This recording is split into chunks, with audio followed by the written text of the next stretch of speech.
A day in a life, sang isa ka nanay nga Ilongga nga nakapamana sa isa ka mabuot ka Romanian at ngayon ay nakatira dito sa Romania. At kung inyong mapapansin nga, naglakad lang kami ng aking asawa papunta doon sa aming bahay kasi yung sasakyan namin, pinark namin sa may park. At yan nga kami ni Indayana. Inaayos kasi yung kalsada dito sa amin. At tingnan nyo naman yung mga puno na dinadaanan namin ng Inday.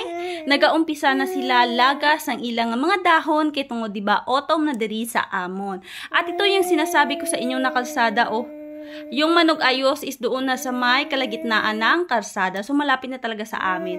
At meron palang nagbigay nitong folding bed sa amin. Maraming salamat po. Pero sabi ko sa aking asawa is tanggalin niya yung paaba na isa kay hindi magpantay ang amon nga folding bed. At yan na nga, kinukuha na ng aking asawa. At ito pala yung ginagamit namin na heater muna dito sa aming bahay. Kasi hindi pa namin ginagamit yung talagang heater dito sa aming bahay. At sabi ko sa aking asawa, is tanggalin niya na or kunin niya na sa may pungga or plastic yung aming mga dala-dala. Kasi nga today is magpapalit kami ng pintura dito sa isang room. Kaya lumabas agad yung aking asawa para nga kunin yung aming mga dalang kagamitan.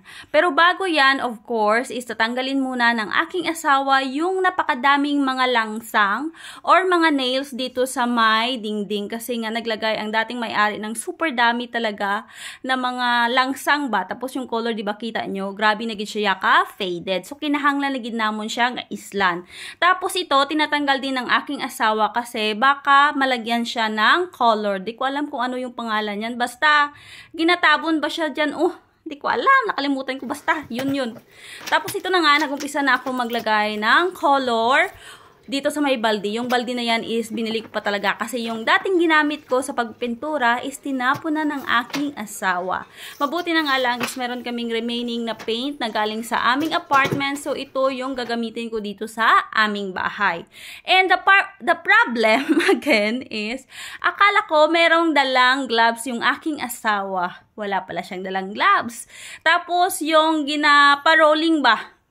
Sa inang plate nga rolling, ang tawag dyan, is wala din kami. Kaya yan, nag-improvise na naman ang inyong palangga.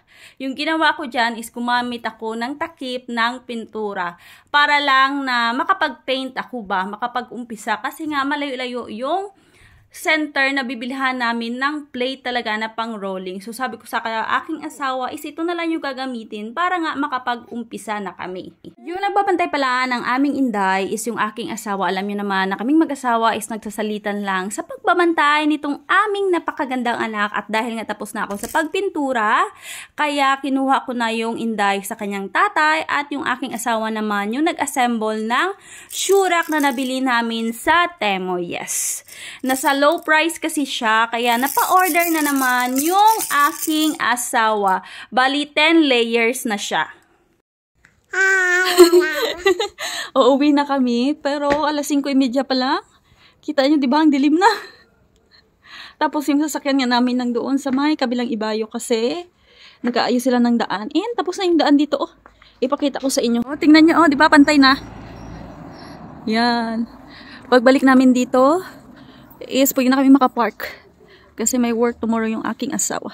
Sa wakas nga, isatapos na rin yung kalsada na ginagawa dito sa harapan ng aming bahay at sabi nga ng aming kapitbahay dito na matagal nang nakatira, 8 years silang naghintay para magawa yung kalsada. So we are so lucky kasi nga 3 months pa lang namin nabili yung bahay pero nagawa na yung kalsada. Tingnan nyo naman, di ba? Nagasiga na ang mga street lights kahit tungod dulum na.